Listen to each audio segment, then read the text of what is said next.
ఈ ప్రోగ్రాంకు గౌరవ జిల్లా కలెక్టర్ గారు నిన్న వీడియో కాన్ఫరెన్స్ ద్వారా తెలపడం జరిగింది. ప్రభుత్వం చేపట్టే కార్యక్రమం స్వచ్ఛధనం పచ్చదనం ప్రోగ్రాం మీద ఇటు కార్యక్రమం కొరకు మన గౌరవ మండల స్పెషల్ ఆఫీసర్ ఆధ్వర్యంలో మండల స్థాయిలో మీటింగ్ కండక్ట్ చేసి ఈ ప్రోగ్రాంకు 5వ తారీఖు నుంచి 9వ తారీఖు వరకు సక్సెస్ చేయగలరని మీ అందరికీ కోరుతున్నాం. అయితే ఇప్పుడు ఇటు కార్యక్రమంలో మన దీనిలో భాగంగా 5వ తారీఖు నుంచి ఈ కార్యక్రమం ఉంటుంది. ఇందులో మన పంచాయతీ కార్యదర్శులు, ఆశా, అంగన్వాడీ, మళ్ళా వివిధ శాఖల అధికారులు, మళ్ళా మండల రోజువారీ కార్యక్రమం ఉన్నది. అట్టి కార్యక్రమం మన ఎంపీ గారితో చదివి వినిపిస్తాము. అందరికీ నమస్కారం. నా పేరు సురేష్ కుమార్. పరిశ్రమ శాఖలో జనరల్ మేనేజర్గా పనిచేస్తున్నాను. ఈ మండలానికి స్పెషల్ ఆఫీసర్గా నన్ను అలాట్ చేశారు. మీ అందరికీ తెలుసు, మన ప్రభుత్వం ఎంతో ప్రతిష్టాత్మకంగా ఈ కార్యక్రమాన్ని చేపడుతుంది. ఇది ముఖ్యంగా స్వచ్ఛదనం పచ్చదనంపై. అంటే ఇది ఈ వానాకాలం టేకప్ చేయడానికి కారణం ఏంటంటే సీజనల్ వ్యాధులు చాలా వస్తాయి. తర్వాత మనకి వాటర్ కలుషితం కాకుండా తగు చర్యలు తీసుకోవాలి అనే ఉద్దేశంతో 5వ తారీఖు నుండి 9వ తారీఖు వరకు ఒక్కొక్క రోజు ఒక్కొక్క కార్యక్రమం ఉంటుంది. ఈ కార్యక్రమాన్ని అందరూ మండల స్పెషల్ ఆఫీసర్స్కి ఒక్కొక్కరికి 3 విలేజ్లు ఇచ్చినట్టున్నారు. కాబట్టి మీరు ఏం చేస్తారంటే మార్నింగ్ ఏం చేస్తారంటే ముందు ప్రోగ్రామ్ 9 గంటలకు స్టార్ట్ అవుతుంది. 9 గంటల నుండి 11 వరకు ఒక విలేజ్ చేసుకొని ఒక హాఫ్ అన్ అవర్ గ్యాప్లో సెకండ్ విలేజ్కి వెళ్ళి 11:30, 12 నుండి 1 వరకు అక్కడ చేసుకొని లంచ్ తర్వాత 3వ విలేజ్ కాన్సన్ట్రేట్ చేయండి. ఎందుకంటే మనం ఒక విలేజ్లో ఒక ప్రోగ్రామ్ టేకప్ చేస్తే అన్ని విలేజ్లో సైమల్టేనియస్గా అదే రోజు అదే కార్యక్రమం జరగాలి. ఒక్కొక్క రోజు కాబట్టి మీరు అదే రోజు అన్ని ఐటమ్స్ కవర్ అయ్యేటట్టు చూసుకోవాలి. ముఖ్యంగా ఆగస్టు 5వ తారీఖున ఈ self help groups, youth ward committee members ఒక ర్యాలీ నిర్వహిస్తున్నాము. దాని బ్యానర్ వస్తే బ్యానర్ పట్టుకొని ఫస్ట్ అది ఒక సమావేశం నిర్వహించి ర్యాలీతో ఆ కార్యక్రమం స్టార్ట్ అవుతుంది. స్టార్ట్ అయిన తర్వాత మన 5వ తారీఖున కొన్ని ప్రోగ్రామ్స్ ఉంటాయి, 6వ తారీఖున కొన్ని ప్రోగ్రామ్స్ ఉంటాయి, 7వ తారీఖున కొన్ని, 8ని కొన్ని, 9ని కొన్ని. ఇలా మీరు ప్రతిరోజు కార్యక్రమాలు చేయండి. ఎటువంటి పరిస్థితుల్లో ఎవరు ఆబ్సెంట్ కావద్దు. ప్రతి ఒక్కరు కలెక్టర్ గారు నిన్న క్లియర్ కట్గా ఇన్స్ట్రక్షన్స్ ఇచ్చారు. ఎవరికి సెలవులు కానీ ఏమి ఉండవు. అందరూ తప్పనిసరిగా ఈ కార్యక్రమంలో హాజరయ్యి ఈ కార్యక్రమాన్ని దిగ్విజయంగా చేయాల్సిందిగా కోరుతున్నారు. ఇప్పుడు మీకు నిన్న కలెక్టర్ గారి ప్రోగ్రామ్ కొందరు అటెండ్ అయినట్టున్నారు స్పెషల్ ఆఫీసర్స్.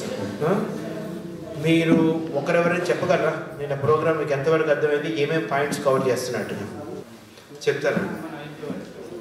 ఎంపీ గారు చెప్తారు. ఇప్పుడు ఏంటంటే ఆగస్టు 5th మనం స్టార్ట్ చేస్తాము. ఇప్పుడు మెయిన్గా ఏం చేస్తారంటే ఇప్పుడు నిన్న కలెక్టర్ గారు కూడా చెప్పారు, ఈ సీజనల్ వ్యాధులు చాలా ఎక్కువగా వస్తున్నాయి, వాటి మీద ప్రత్యేక దృష్టి సారించమని చెప్పారు.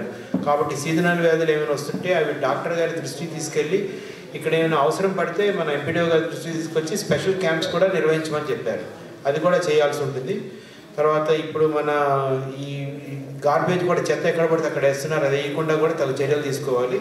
అదేవిధంగా ఇప్పుడు మన మండల పంచాయతీ ఆఫీసర్ గారు డీటెయిల్గా చెప్తారు. ఒక్కొక్క రోజు ఒక్కొక్క కార్యక్రమం నిర్వహిస్తారు. నేను కూడా ప్రతిరోజు వచ్చి పాల్గొంటాను. కాబట్టి మీరు ఏం చేస్తారంటే ఎక్కడ కూడా ఎటువంటి నిర్లక్ష్యం చూపించకుండా కార్యక్రమాన్ని సక్సెస్ఫుల్ చేయాలి. ఇది మన ప్రభుత్వం ఎంతో ప్రతిష్టాత్మకంగా తీసుకున్న ప్రోగ్రాం కాబట్టి మీ వంతు ఒక కృషి చేయండి. ఎటువంటి మీ నిర్లక్ష్యం వహించవద్దని చెప్పి నేను కోరుకుంటాను. పంచాయతీ అధికారి వేదికపై ఉన్నటువంటి గౌరవనీయ మండల ప్రత్యేక అధికారి గారు, ఎంపీడీఓ గారు, మండలం నుండి వచ్చినటువంటి మండల అధికారులు, పంచాయతీ కార్యదర్శులు, తర్వాత కారోబార్లు, ఫీల్డ్ అసిస్టెంట్లు, ఆశా వర్కర్లు, అంగన్వాడీ వర్కర్లు అందరికీ కూడా ఈనాటి సమావేశానికి స్వాగతం తెలుపుకుంటూ, నిన్న గౌరవ జిల్లా కలెక్టర్ గారు దాదాపు 2 గంటల పాటు వీడియో కాన్ఫరెన్స్ పెట్టేసి మరి రాబోయే ఎల్లుండి సోమవారం నుండి శుక్రవారం వరకు నిర్వహించేటటువంటి స్వచ్ఛదనం పచ్చదనం అనే కార్యక్రమంలో భాగంగా ప్రతి ఒక్కరూ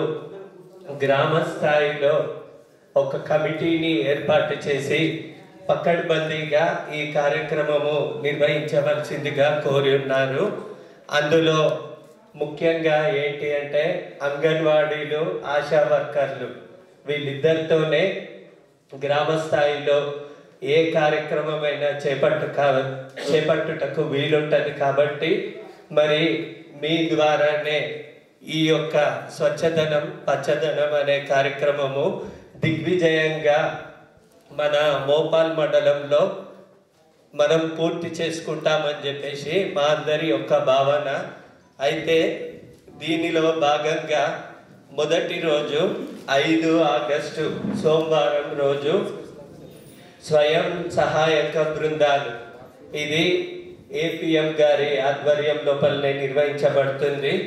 వారు ఒక సమావేశాన్ని నిర్వహించి ర్యాలీ కండక్ట్ చేయాలి. తర్వాత సమావేశంలో చేపట్టాల్సిన కార్యక్రమాలపై చర్చించాలి. విచ్చలవిడిగా కుక్కల బెదిరింపుపై ఐఈసీ ప్రచారాన్ని నిర్వహించడము, మరి వాటిపై దృష్టి పెట్టడము, ఇంటి స్థాయిలో చెత్తను వేరు చేయడము. మీకందరికీ గుర్తే, మీ ప్రతి గ్రామంలో కూడా ప్రభుత్వము ద్వారా కాంపోస్ట్ షెడ్ను ఏర్పాటు చేయడం జరిగింది. దానిలో తడి చెత్త, పొడి చెత్త రెండు వేరువేరుగా సేకరించుటకు స్వయం సహాయక బృందాల ద్వారా ఒక సమావేశాన్ని చేపట్టాలి. తర్వాత ఊర్లో ఉన్నటువంటి అన్ని ఇండ్ల నుండి సేకరించిన వ్యర్థాలను కాంపోస్ట్ ఉత్పత్తి చేయాలి. ఇప్పటికే దీని మీద మార్గదర్శకాలు జారీ చేయడం జరిగింది. అలాగే పారిశుద్ధ్యము, తోటల పెంపకము పైన పాఠశాలల్లో ప్రసంగాలు మరియు వ్యాసరచన పోటీలు, అంటే తోటల పెంపకం ఏంది, పారిశుద్ధ్యం ఏంది, మీ స్కూళ్ళల్లో టీచర్లకు చెప్పి పిల్లలతో ఒక చిన్న వ్యాసరచన పోటీలు లాంటివి నిర్వహించాలి. తర్వాత వీధులు, బహిరంగ ప్రదేశాలను శుభ్రపరచడం, ఏరియాల వారీగా ప్రతిరోజు క్లీనింగ్ చేపట్టాలి. అన్ని ప్రభుత్వ రంగ సంస్థలు, పాఠశాలలు, అంగన్వాడీలు, హాస్టళ్ళు, పిహెచ్సిలు, బస్ స్టాపులు మొదలైనటువంటివి శుభ్రత. అంటే మీరు ఒకటేసారి ఇదంతా చదివితే అన్నీ ఒకటే రోజు చేయాలని అనుకోకండి. మనకు గైడ్ లైన్స్ ఇచ్చిండ్రు, మన వీలును అనుసారం రోజుకొకటి పూర్తి చేయగలుగుతాం. మనం 5 రోజుల లోపల పూర్తి చేయాలి. అలాగే పారిశుద్ధ్య వాహనాలకు జిపిఎస్ ట్రాకింగ్ పరిసరాలను వ్యవస్థాపించడం, హేతుబద్ధీకరణ, తర్వాత ప్లాస్టిక్ వాడకాన్ని వ్యతిరేకంగా ప్రజలకు అవగాహన కల్పించడం, ఇవన్నీ మొత్తం స్వయం సహాయక గ్రూపుల ద్వారానే చేయాలి. ప్లాస్టిక్ను ఎక్కువ వాడద్దని, జంగిల్ క్లియరెన్స్ కోసం ప్రజల చేత శ్రమదానం చేపట్టాలి. గ్రామీణ ప్రాంతాల్లో ఏంటి అంటే వ్యక్తిగత మరుగుదొడ్లు ఏవైనా ఇంకా మంజూరు కానట్టయితే వాటి గురించి ప్రతిపాదనలు తీసుకోవడము, ఒకవేళ మంజూరు అయి కనుక వాళ్ళు కట్టకపోతే వాటిని ఇమీడియట్గా గ్రౌండింగ్ చేయించేసి ఈ కార్యక్రమాలన్నీ 15 రోజుల్లో పూర్తి చేసేటట్టు చూసుకోవాలి. ఇదంతా మీకు మొదటి రోజు చేయవలసినటువంటి పని. దీనిలో ముఖ్యంగా స్వయం సహాయక సంఘ గ్రూపు మెంబర్లు, డ్వాక్రా మహిళలు, వీళ్ళందరిది భాగస్వామ్యం ఎక్కువ ఉంటుంది. వాట్సాప్ గ్రూప్ క్రియేట్ చేసుకొని ఈ ప్రోగ్రామ్ను 5 రోజుల ప్రోగ్రామ్ ఏమేమి చేయాలనేది వాళ్ళకు కొన్ని ఇన్స్ట్రక్షన్ ఇవ్వండి. మళ్ళీ ఈరోజు రేపు పంచాయతీ కార్యదర్శులు ఈరోజు రేపు మీ గ్రామ పంచాయతీలో టామ్ చెప్పండి, ఎల్లుండి ర్యాలీ కొరకు అత్యధిక పాల్గొనేటట్టు చూడండి. మళ్ళీ స్కూల్లో ఉన్న చిల్డ్రన్స్ వాళ్ళకు కూడా పార్టిసిపేట్ చేయండి. ఎడ్యుకేషన్ డిపార్ట్మెంట్లో కూడా పార్టిసిపేట్ చేయండి ఈ కార్యక్రమంలో. ఇంకోటి మనం ఆశా అంగన్వాడీలకు ఇన్స్ట్రక్షన్ ఏంటంటే గవర్నమెంట్ నుంచి క్లియర్గా ఇన్స్ట్రక్షన్ ఉన్నాయి. నా పని కాదు, నేను ఆశా వరకు పని చేసుకుంటా అట్లని కాదు. ఒక టీం ఫామ్ చేసినాము, ఆ టీం ప్రకారం మొత్తం మన గ్రామ పంచాయతీ స్పెషల్ ఆఫీసర్ ఆధ్వర్యంలో మీరంతా వర్క్ చేయాలి.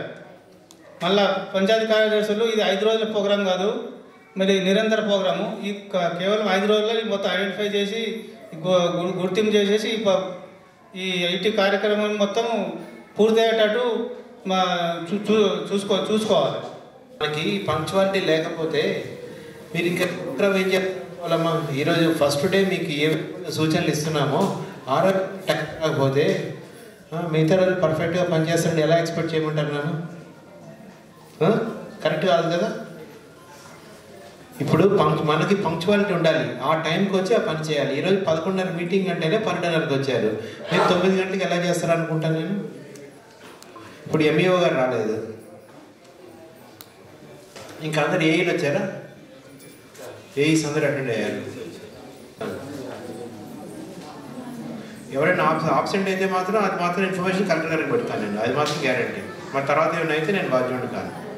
ఇది మన గవర్నమెంట్ ఎంతో ప్రతిష్టాత్మకంగా తీసుకుంటుంది ఈ ప్రోగ్రామ్. ఈరోజు మొదటి రోజు మీకు సరైన డైరెక్షన్స్ ఇచ్చిన రోజే రాకపోతే ఎలాగా? అమ్మాదర్శ పాఠశాలలో అన్ని వర్క్స్ చేసాము, వర్క్స్ కూడా ఆల్మోస్ట్ కంప్లీట్ అయ్యాయి. పెండింగ్ వర్క్స్ కూడా తక్కువ ఉన్నాయి, అవి కూడా కంప్లీట్ చేస్తాము. వర్క్స్ కంప్లీట్ చేయడం ఒక ఎత్తు అయితే అవి నీట్గా మెయింటైన్ చేయడం కూడా మీ బాధ్యత. అది తర్వాత ఇప్పుడు మీకు ఏమైనా డౌట్స్ ఉన్నాయి ఎలా టేకప్ చేయాలి ప్రోగ్రామ్? ఇంకోటి చెప్తున్నాను, ఇప్పుడు మన స్టేట్ లెవెల్ నుండి కానీ డిస్ట్రిక్ట్ లెవెల్ నుండి కానీ ఎవరైనా అధికారులు ఏ టైంలోనే రావచ్చు. సాధారణంగా ఈ ప్రోగ్రామ్ ఏమవుతుందంటే మార్నింగ్ 9 గంటలు స్టార్ట్ చేస్తారు, 1-2 గంటలు పూర్తి చేసుకుని ఇంటికి వెళ్ళిపోతారు. అలా కాకుండా వచ్చేవాళ్ళు ఏ టైంకి వస్తారో తెలియదు. మనకి 9 నుండి 5 వరకు ఏ టైంలో అయినా మనకి ఎవరైనా ఇన్స్పెక్షన్ రావచ్చు. ఒకవేళ వాళ్ళు వస్తున్నట్టయితే మీకు షార్ట్ నోటీస్ ఇన్ఫార్మ్ చేసినా కానీ మీరు అటెంటివ్గా ఉండండి, అది మాత్రం గ్యారంటీ. సార్ మేము పొద్దున్న 9 గంటలకు వచ్చాం, 2 గంటలు ప్రోగ్రామ్ చేసుకుని ఇంటికి వెళ్ళిపోయాం సార్, తను వెళ్ళిపోయిన తర్వాత వచ్చారు కలెక్టర్ గారు, అప్పుడు ఇక్కడ ఎవరు లేరు, మేము ఎలా గ్యాదర్ చేయాలన్న క్వశ్చన్ మాత్రం రాకూడదు. నిన్న కలెక్టర్ గారు కూడా నిన్న మీటింగ్లో చాలా క్లియర్గా చెప్పారు. మీరు ఉన్నట్టున్నారు కొంతమంది, అంటే 9 to 5 వరకు ఏ టైంలో అయినా మనకి స్టేట్ లెవెల్ నుండి కానీ డిస్ట్రిక్ట్ ఆఫీసర్స్ కానీ డిస్ట్రిక్ట్ కలెక్టర్ కానీ అడిషనల్ కలెక్టర్ లోకల్ బాడీస్ కానీ రెవెన్యూ కానీ ఎవరైనా వస్తే ఇన్స్పెక్షన్కి ఇమీడియట్గా షార్ట్ గ్యాప్లో మళ్ళీ ప్రిపేర్ అవ్వాలి ఆ ప్రోగ్రామ్ చేయడానికి. కానీ వాళ్ళు వస్తున్నప్పుడు కానీ ఏదో ఒకటి క్లీనింగ్ కానీ ఏదో చేసి వైరల్ పెట్టుకొని మంచి మంచి ఎలర్ట్గా ఉండాలి. దీనికి మాత్రం మీరు రెడీగా ఉండండి. అంతేగాని మేము ఆల్రెడీ ప్రోగ్రామ్ చేసి ఇంటికి వెళ్ళిపోయాం సార్ వాళ్ళు దొరకడం మాత్రం చెప్పొద్దు. దయచేసి ఈ విషయంలో మాత్రం చాలా అలర్ట్గా ఉండండి. ఇక్కడ ఒక తల్లిపాలు బాధితుల గురించి చెప్తున్నాం. ఎందుకంటే తల్లి ఇప్పుడు బిడ్డ పుట్టగానే గంటలో పాలు ఇవ్వాలని ప్రతి ఒక్కరికి అవగాహన ఇవ్వడం జరుగుతున్నది. 6 నెలల వరకు కేవలం తల్లిపాలే ఇవ్వాలని అది కూడా చెప్పడం జరుగుతున్నది. పెద్దతనం గురించి చెప్పడం జరుగుతున్నది. అలాగే మనం తల్లికి పాలు ఇవ్వటం వలన క్యాన్సర్ కానీ అలా ఏం కాదు. 2 years వరకు తల్లి తప్పకుండా తల్లిపాలు ఇవ్వాలి. ఆ 7 months నుంచి మనకు అన్నంత పోషకాహారం పాలతో ఇవ్వాలి.